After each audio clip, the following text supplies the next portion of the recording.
Boa noite aos assinantes da TCM, aos empresários de Mossoró, sócios da CDL, da ASSIM, do Sindicato do Comércio Varejista, empresários, meus amigos e minhas amigas. Estamos no Radar Econômico do dia 20 de julho de 2023, o santo do dia. Hoje, Santa Margarida. É a santa que a igreja celebra no Brasil. Ela foi incluída entre as 14 santas auxiliadoras, das quais o povo cristão recorre para a intercessão nos momentos mais difíceis. Ela nasceu em 275 d.C., em Antioquia de Pisídia, órfã de mãe e filha de um sacerdote pagão. Teve uma educação católica pela influência de uma ama.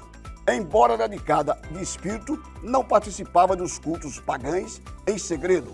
Quando seu pai descobriu sua devoção ao cristianismo, a jovem enfrentou suplícios físicos e psicológicos, mas permaneceu firme em sua fé. Foi açoitada, rasgada, com gancho de ferro, queimada, jogada em um rio gelado e decapitada. Margarida morreu em 20 de julho de 290, aos 15 anos, e sua santidade logo se espalhou pelo Oriente e Ocidente. Sua história nos lembra a importância de colocar o amor a Deus acima de tudo e de pedir sua intercessão nos momentos de dor.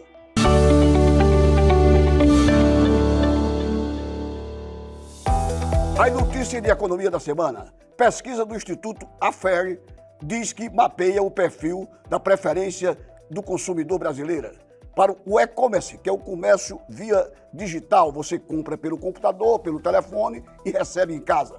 8 em cada 10 brasileiros têm alguma frequência de compras online.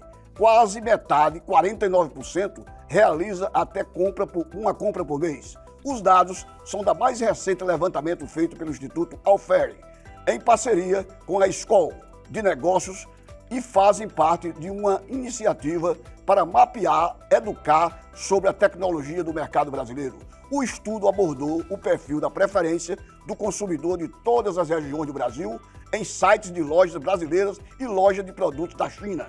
A referência se dá termo popular para produtos internacionais com preços mais competitivos, mesmo que algumas das lojas virtuais, muito populares no Brasil, não sejam chinesas. A pesquisa constatou que 85% dos entrevistados fazem ou já fizeram compras online. O meio digital passa segurança para a maior parte dos consumidores. 67% dos que responderam à pesquisa afirmaram confiar plenamente no ambiente digital para compras online. 33% dos entrevistados apontaram a preferência por adquirir eletrônicos e 73% preferem sites de lojas brasileiras. Ainda sobre o perfil do consumidor, os dados do levantamento da AFER apontam que os homens, 51%, utilizam o e-commerce, enquanto com frequência que as mulheres chegam a 49% a comprar pelo menos uma vez por mês. A faixa etária é de 25 a 44 anos, média de 20% dos entrevistados é que faz mais compras do que uma por semana. Os dados estão afixados através da Fundação Getúlio Vargas do Rio de Janeiro. A economia recuou 2% em maio, índice da prévia do PIB do Banco Central. A queda do indicador após alta em abril, no mês de maio, o IBCB do BR, que significa Índice do Banco Central do Brasil, indica um avanço de 3,61% ao ano, no acumulado em 12 meses, até maio, uma alta, portanto. Agora, o Índice da Atividade Econômica do Banco Central, considerando a prévia do Produto Interno Bruto, PIB, do maio, registrou um recuo de 2% em maio, comparado com abril, informou o Banco Central nesta última segunda-feira, dia 17. O resultado foi calculado após ajuste sazonal, um tipo de compensação para comprar em períodos diferentes. Essa é a maior queda do IBCBR desde março de 2021, quando foi registrada uma queda de 3,60%. O Banco Central divulga apenas o dado, sem indicar motivações ou analisar o índice. Em abril, a prévia do PIB tinha indicado um crescimento de 0,56% na economia. Na comparação com a maio do ano passado, informou o Banco Central, o indicador do nível de atividade registrou um crescimento maio 2023, maio 2022, de 2,15%. No acumulado dos 5 primeiros meses do ano de 2023, o IBC-BR avançou 3,61% e em 12 meses, até abril, apresentou um crescimento de 3,43%. Neste caso, o índice foi calculado com ajuste sazonal. É a notícia que temos sobre o PIB brasileiro, daí a perspectiva do ano que estamos transcorrendo. A maior fábrica de cimento do Rio Grande do Norte começa em agosto. Dirigentes do grupo espanhol AGM Mineração estarão no Rio Grande do Norte na primeira semana de agosto para participarem do início da construção da maior fábrica de cimento do Rio Grande do Norte, com investimento calculado em 600 milhões de reais, numa área de 590 hectares entre os municípios de Mossoró e Açu.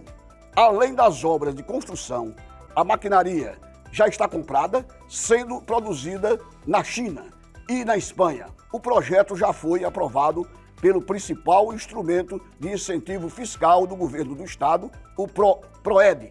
Além disso, o estado concedeu uma isenção de ICMS para a importação da maquinaria da Espanha e da China. O grupo AGM é originário de Valência, na Espanha, e possui fábricas no Egito, no Chile, na República Dominicana e agora no Brasil, com a marca Cimentos La Unión.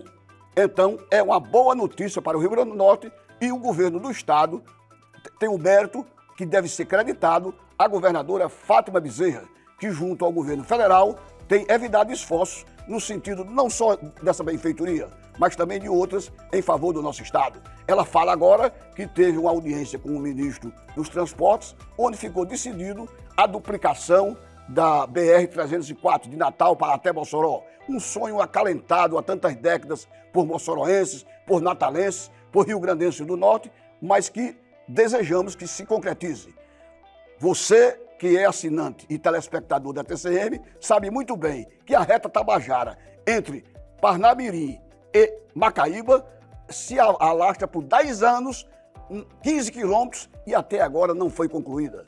Então, é ver para acreditar, como São Tomé, que tenhamos mais 260 quilômetros entre Macaíba a Mossoró com a BR-304 duplicada, o que dá segurança, evita acidentes e mobilidade muito mais franca entre moçoroenses e natalenses que vão resolver negócios, vão fazer turismo. E por falar em turismo, cadê a atuação do governo do estado, governadora Fátima Bezerra, em relação ao nosso turismo? A nossa Costa Branca, tão bonita, tão bela, que se estende de Tibau a Areia Branca, Grossos, Macau, a não ser um hotel em Areia Branca do governo do estado e que atualmente é cedido através de aluguel à família do falecido João Sabino de Moura, não existe uma barraca só que induza, que traga o turismo para conhecer nossas praias belas de Tibau, Grossos, Areia Branca, Macau, Porto do Mangue, que estão aí com sol e mar 365 dias ao ano, sem nada que o governo do estado ofereça à iniciativa privada como incentivo, como estímulo para que tenhamos realmente o turismo no Rio Grande do Norte e na nossa Costa Branca. Com relação ao nosso potencial hídrico no Rio Grande do Norte, a barragem Armando Ribeiro Gonçalves, de Açu, acumula hoje, dia 20 de julho, 65,90% de sua capacidade total. Os últimos dados do relatório dos volumes dos principais reservatórios do estado, divulgado ontem, quarta-feira, pelo governo do Rio Grande do Norte, por meio do Instituto de Gestão das Águas do Estado do Rio Grande do Norte, o IGARD, indicam que a barragem Armando Ribeiro Gonçalves acumula 1.565 bilhões de metros cúbicos de água, um percentual de 65,90% de sua capacidade total, que é de 2 bilhões e 400 milhões de metros cúbicos. No dia 18 de julho de 2022, ou seja, há um ano atrás, o manancial estava com 1 bilhão e 139 milhões de metros cúbicos. Portanto, estamos atualmente com um percentual bem mais alentador. E o Rio Grande do Norte, todos os reservatórios, os principais reservatórios, como o Umari, que a barragem Gessé Pinto Freire, e Santa Cruz, em Apodi, tem atualmente uma reserva hídrica de 2 bilhões 780 milhões de metros cúbicos d'água, o que corresponde a 61% da sua capacidade total, que é de 4 bilhões 460 bilhões de metros cúbicos. Tivemos um inverno copioso, as águas estão represadas, o que nos dá um alento de que até dezembro, provavelmente, não teremos problema hídrico no Rio Grande do Norte, nessas regiões. Armando Ribeiro Gonçalves, a sul, Gessé Pinto Freire, de Umari, em Upanema, e a Santa Cruz, em Apodi. É uma boa notícia para os norte-riograndenses. A balança comercial do Brasil soma 45 bilhões de dólares, impulsionando a economia e caminha para superávit recorde. No primeiro semestre, o saldo salta 31%, com vendas turbinadas por grãos e petróleo. O país deve fechar o ano exportando mais do que compra do exterior. As contas externas, fonte frequente de problemas para países emergentes, mudaram de fato o lado do Brasil. E nos últimos tempos, vem questionando a economia do país para bem melhor.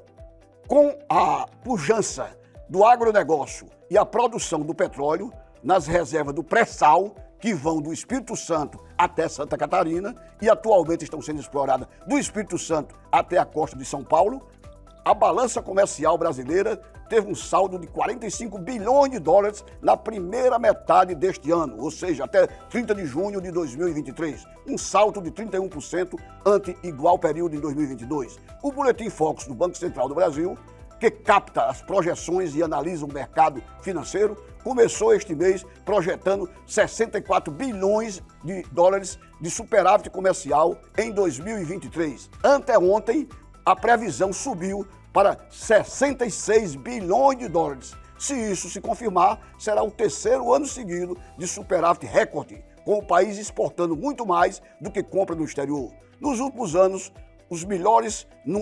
a melhora nos números do comércio do exterior são puxados pelo aumento do volume exportado e não dos preços. As cotações dos produtos mais vendidos pelo país, como soja, milho, vinham em queda este ano, mas a produção está em alta, principalmente petróleo e mineração. Desenrola Brasil. Temos recebido e-mails, mensagens no WhatsApp, telefonemas, abordagem pessoal sobre nossa opinião sobre o Desenrola Brasil. Inclusive, eu quero consignar que, a essa altura, com o programa que fazemos hoje, dia 20 de julho, já acumulamos 698 mensagens por e-mail, WhatsApp e outras vias de comunicação, Facebook, Instagram, que estamos coletando e respondendo a cada uma, e muitas tocam sobre o mesmo assunto. Eu recebi 16 mensagens essa semana sobre o Desenrola Brasil, para negociar dívidas no programa do governo. O que é que você acha? Especialistas discutem vantagens, alertas da iniciativa que já vale para quem ganha até R$20 mil. Fase para devedores com renda de 2 salários mínimos está prevista para setembro. O governo federal iniciou nesta segunda-feira, dia 17, a primeira fase do programa Desenrola Brasil, destinada a incentivar a renegociação de dívidas, um problema que atinge 71,9 milhões de brasileiros, segundo a avaliação de crédito da Serasa. Esta primeira etapa inclui quem tem débitos nos bancos e renda mensal bruta de até R$20 mil.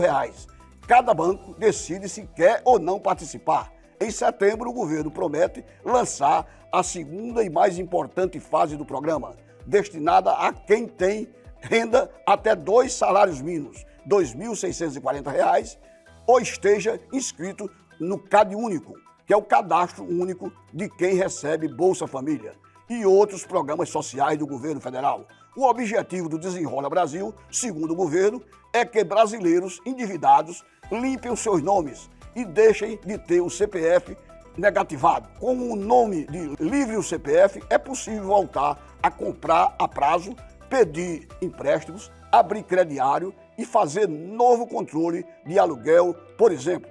Portanto, essa é uma pergunta que fica no ar e esperamos que o devedor se associe aos bancos e ao governo no sentido de participar do Desenrola Brasil. Há quem me diga que vai enrolar mais do que desenrolar. Eu preciso ver, sentir o programa, as suas bases, o seu conteúdo, para poder dar uma avaliação pessoal a respeito do assunto. Com relação ao petróleo, o pré-sal, essa região que eu falei há pouco tempo, que vai do Espírito Santo a Santa Catarina, mas que está sendo explorado no momento entre o Espírito Santo, Rio de Janeiro e São Paulo, já é responsável hoje por uma produção de 73% da produção total do petróleo no terceiro trimestre de 2022.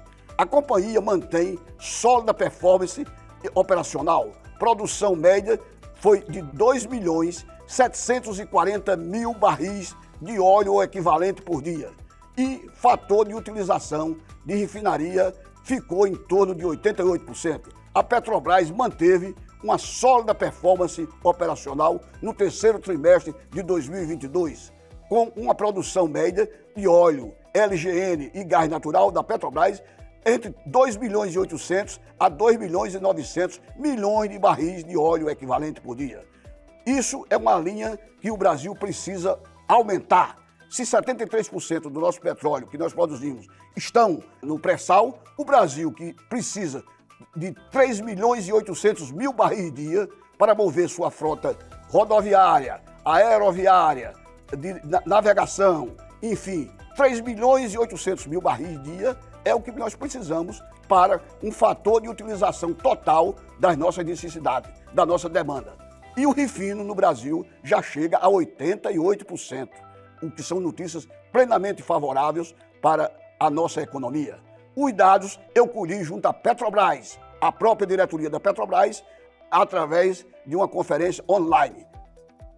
A Vale produziu 78.700.000 toneladas de minério de ferro no segundo trimestre do ano 2023, que confere a abril, maio e junho, um avanço de 17,9% em relação ao primeiro trimestre, uma alta de 6,3% sobre o mesmo período do ano 2022. A amostra relatória divulgada pela companhia na última terça-feira, dia 18. Os números vieram acima das projeções do mercado, com uma estimativa que o mercado fazia de 76 milhões de toneladas. Enquanto isso, a Vale alavanca a sua produção, embora os preços do minério de ferro, em função de um crescimento menos acelerado da China, que é o grande gigante da economia da Ásia, o preço esteja em queda. Mesmo assim, a Vale, que é a maior mineradora do mundo de minério de ferro, está dando o seu recado e fazendo com que o nosso superávit comercial ultrapasse em 45 bilhões de dólares, como eu falei há pouco tempo. Boa noite e até quinta-feira, às 20 horas e 15 minutos, com o novo Radar Econômico.